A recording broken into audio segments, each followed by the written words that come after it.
Hello and welcome to the DFS underscore PhD show for today, the 19th of January. Remember, you're good enough, you're strong enough, and gosh darn it, someone's got to win that money. And that person played more Marvin Bagley than I did. I I had a mistake. I thought I could late swap onto him. He was in the first game. So also, I don't know what went wrong. I was like 2 minutes before lock, I was like, wow, what happened to my like 80% Marvin Bagley? I remember that I still have him as like projecting for 34 points. Why do I not have him? Anyway, something got way too cute at some point, and I didn't notice it yesterday. Don't get too cute. Don't miss the best play on the slate. You will lose. Okay, so for today, we've got a couple different clues where the best play on the slate might be. Number one, LaMelo Ball back to playing pretty full minutes, on pace for 35 before the blowout last time. And so let's look at who this hurts the most. With LaMelo on the court, PJ Washington, -4 in 300 minutes. Brandon Miller, -10 in 200 minutes.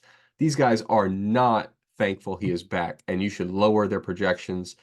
They're not going to get their work. Even guys like, I mean, this is not enough minutes for Cody Martin, but basically anybody who used to take a shot for the Hornets, not taking as many shots anymore.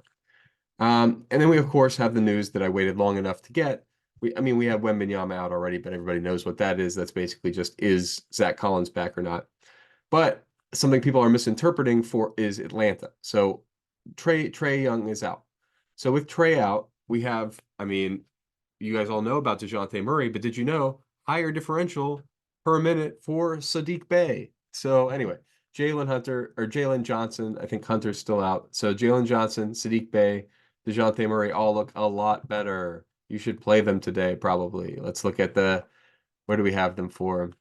I think I added a rule today for them. Yeah, or it's an old rule. You guys probably remember my wings rule. So Bay, Hunter, Bogdan, but this rule is now Bay, Bogdan, and Jalen Johnson, max 2 out of 3. So, and then I take both of them. So I think only 2 out of 3 of these guys close, maybe. Not 100%. They could go really small and close with both of them.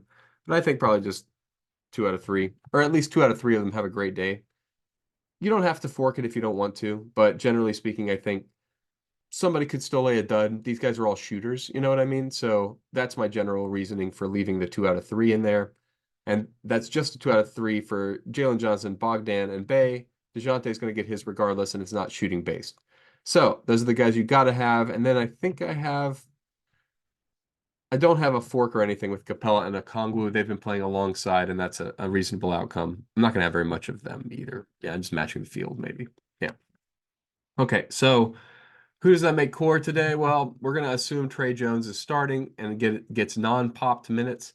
So Tre Jones, LaMelo Ball, Sadiq Bey, Dejounte.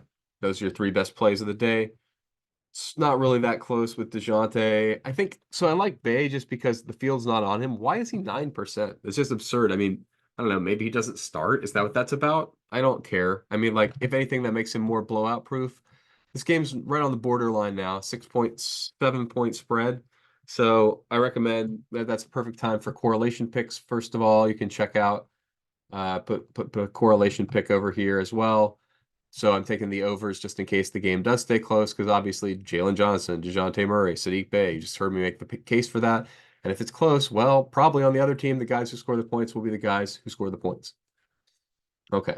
That no offense to the big guy. I'm aware Bam is in there as well, but Bam has some actual competition. And I think it's easier for the wings to get in on the wings of Atlanta than it is for Bam to hammer it home on Capella or Okongwu, these relatively big and strong guys that I am aware of. Okay, besides that, it's going to be hard to get to anybody on this slate. Where's the next guy? We got like Sohan. So you're going to have a lot of Spurs because Wemby is out. You're going to have a lot of um, Charlotte. Well, you're just going to have LaMelo because LaMelo is back. And then you're going to have Wendell Carter Jr. played kind of a lot off the bench, but it's another spot. It's a little bit firmer than GG Jackson was. It's not just one game, but if he's still coming off the bench and it's Goga starting, I don't know. You might still, I'm still not sure where we're at. Might be a forking situation. Vassell obviously looks better without Wembanyama in, but I'm going to cap him at 30% going forward. It's not going to affect this run. We're already at 30%. It shouldn't change anything. I don't know. Maybe it does. Chuma Okiki, that's something that SaberSim's on right now that I think Chuma Okiki, maybe Chuma Osneaky. That's terrible. So I apologize. But rather than playing a 38% Julian Champagny, the exact same case is made. Like I 100% agree with SaberSim on Chuma Okiki going to slightly outscore Champagny. So I mean, granted, I'm sure he's more expensive, $700 more expensive. That's why everybody's on Champagny. But what if Champagny has one of those games? Y'all know the ones. He's not very good. He needs the minutes. He needs to scrap into like 5 stocks, which he's trying to get. He's like Alsar out there with the stocks, but if he doesn't get them, man, it could be quite a row to hoe for you Champagny people today. You can see, I mean, you Champagny people. I'm definitely matching the field. He's a good value. It's just not like I don't want to go. Okay, I'll be a little bit of a fade on Champagny for the reasons I said earlier, mostly because I just think these other games could be better. I think we've got better value possible. Do we have any questionable? I mean, we have questionable Lakers as always. No real fun. Nothing really besides Atlanta starters, I guess. We could get late news on. So not as much of a late news slate as yesterday, more of a strategy slate today, I think. And for me, the strategy is play LaMelo Ball, and beyond that, play the guys who are in better spots. So I think the field is inadequately adjusting to court IQ at this stage in the season. So this is the time. This is the time where we have hundreds and hundreds of minutes of samples and people are not using them. I saw Jake Anderson making a tweet about this yesterday too. Like, people are using historical numbers for their fantasy points per minute. They go back years in ways that they would make fun of if you did that for like, oh, wow, you're betting the props tonight based on how they've done against the Pacers at home or something. If you use that logic, you're a real chump. Don't do that. That's not how sports works. Nobody ever works like that. Home away splits even are very questionable. Don't do that. That's not part of sports. It's a way to chop up statistics so that you get things that are interesting to talk about. But don't think of it further than that. It's a smaller set. You should be less confident in any conclusion you draw than from the bigger set. Okay, now that I've yammered my way into completely and permanently being against using splits, which I don't know if I really feel that way inside. We'll see. But I don't really have too much more to say at this late at this time. I mean, you play the guys who get a boost. Oh, Nick Richards. People, what is this disrespectful projection? 28 points. I mean, like he's playing significant minutes for this team. Like, let's go to Charlotte. If he doesn't get in foul trouble, he can play like huge mega minutes and smash. So, I mean, I think they got blown out. So, well, yeah, let's see what he was on pace for in the first half. Look at this. This is outrageous. We got 8 minutes plus another 8 minute stint, 8.5. So he was on pace for 32 and he got there even with the blowout. So, I mean, he could have gotten an extra 3.5. You got to have him for 34.5 minutes. They just don't like what are they projecting him for? I mean, I know LaMelo's back, but it doesn't affect Nick Richards' points per minute. Yeah, they just got him for 30 minutes. That's just a mistake. He should be for like 35, 36 in a competitive game. So I need more Nick Richards. I need to be over the field on Nick Richards. And I need you to be over the field on Nick Richards too, because it's just like, what are we doing? Mark Williams is going to come back someday. And I mean, like when he does, then we can get off Nick Richards. But until then, what is PJ Washington going to eat into his minutes? Oh, is LaMelo going to get a bunch of rebounds now? What's the case? I mean, like LaMelo still needs to feed the post to get open. Otherwise, that guy's going to come double him out there for three. All right. Now that I've made kind of a ham-fisted case for why you need to play Nick Richards so bad, I will note I have capped him at 30%, and this stand of mine is roughly 2x the field. That's how strong I feel about it. My Chuma Okiki stand, by the way, approaching 100x the field seems a bit bold. Let's go down to 50x the field. I don't think 0.04%, though. I don't think that's reasonable for Chuma. I think we'll have a slightly stronger field than that. Siakam is supposed to make his start today, right? Yeah, for Indiana. So we'll see how that goes. That people like to feature their new guy. So I'm definitely playing some of the new guy. Besides that, you play. Oh yeah, up at the top, the projections up there just weren't right. So make sure you're honing these. I didn't get any AD, but AD needs to be higher than LeBron. You know what? Let's lower this now. Now that I'm seeing, this is probably why we're getting so much LaMelo. Yeah, let's get him at like, I don't know, 40% is fine for LaMelo. Yeah, he doesn't have to be core. He's just a good play. Yeah, get to some LeBron. I mean, like, that's defensive, I think. I think I'd rather be, I don't know. Oh, this is only 20? I meant to be making 30. I got 30 spots for lineups today. So let's see. Yeah, okay, good. That gets me a little bit of everybody then. Okay. That's why I like this 30 to 40 region of lineups. I've been playing it more because like I like to spread it around, have one lineup that's going nuts somehow because it's got Anthony Davis in it. Because I think up at the top, what I was going to say is the Jokic and Embiid have a higher ceiling than everybody else. Like the median of their smash game is higher. I mean, I've seen Anthony Davis do the high game. It's just not at the top of his projections for me, not at the top of whatever implied probability distribution of Anthony Davis points. That like if you have an ensemble of Anthony Davises who are playing this game 1,000 times, right? That's the sim situation. So I think he's just got to be above LeBron, and he's slightly below Jokic and Embiid. Um, but at this point, he's like smashing. Yeah. And then beyond that, you don't have to. Nobody else needs adjustment really. Halliburton's back. What? Questionable.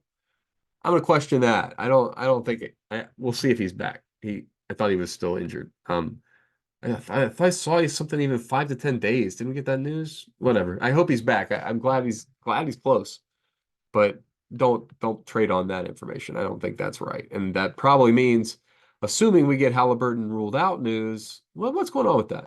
Hold on, Halliburton. What's the last we've got on Underdog? How do I search Underdog on desktop? So we don't have. He didn't play yesterday, and we don't have any news. So why is he being projected in? Pretty absurd to me. I would assume he would give all those guys one more day and then take a break because they played yesterday, so they can't play again tomorrow, right? I mean, anyway, we'll see what happens with the Indiana guys, but I guess there is a late news spot, and the late news spot is Indiana guys.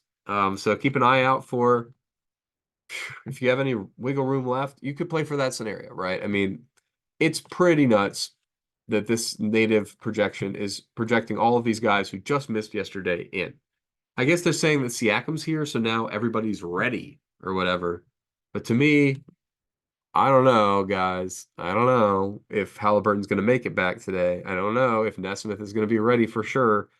If if Nemhard's going to be ready for sure, and if they're all not there, even with Siakam in, I think it's still got to be TJ McConnell day. Dude is smashing like nuts, crazy town every time he gets minutes. So, I mean, in fantasy land, I understand. I mean, they doubled him last game. Did y'all see? Anyway, it's absurd. People are doubling TJ McConnell in the year of our Lord 2024. I mean, anytime, at any time, you got to be able to put up a hand, dude. Come on, man. I would be disappointed if TJ McConnell got to the hole on me. And I mean, granted, that's because I have this ego or whatever, confidence that's completely unfounded. But also, I am 6'8", and I think I can stop a guy who's 5'11", unless he completely blows past me in a way that I shouldn't be embarrassed about. So, anyway, TJ McConnell, I guess this is me officially challenging you in the offseason to come out to Brentwood School for a fun game. Probably shouldn't name drop actual places, but okay. All right. I got nothing more to say. This slate, if it develops into something wild late, now I think that Indiana news, man, what is going to happen with those guys? I'm thinking about it now, but I'm also thinking, I don't know. You know what I'm not going to do now that I know there's Indiana news? San Antonio. I'm going to completely unclick guys like Champagny, like really bad value early. I don't need that. I might have really good value later. You know what I mean? So I'm completely unclicking anybody who's in an early game and is valued. So, because we could have good value later. You know what I mean? Like Chuma Okiki. Another example of someone who just seconds ago I was saying is a great value, blah, blah, blah. I want to be over the field. I don't want to be as much over the field on Chuma Okiki at this time. I think I might be slightly mispronouncing it, and my apologies if I am. But early game value, I think you should be skeptical of in favor of late news value, which is always more valuable. And we got 7 games, so there's plenty of time for late news. The 7:31 is on the slate. Maybe some fishy dudes not ready for that. Oh, right. So, I got a probable on Zach Collins. Wow. Okay. So probable on Zach Collins probably pops him a little higher on the list here. Without Wembanyama, he's a smash. And he's a smash in limited minutes even. Like if we're projecting him 24 minutes, I'd probably project him more like 28, but he is coming back from injury. Anyway, you want to have some Zach Collins. He's a huge point per minute guy without Wembanyama. What was the number there? Let me go back to my new content. Without Wembanyama, Zach Collins is a 43 and 36. So that means if you give him 28, but they give him 24. So this is an appropriate in 24. But I could get over some Zach Collins if we are confirmed no limit, whatever. But I feel very poppable. I feel like we're very poppable on Zach Collins, aka Popovich could do some not that great clock management.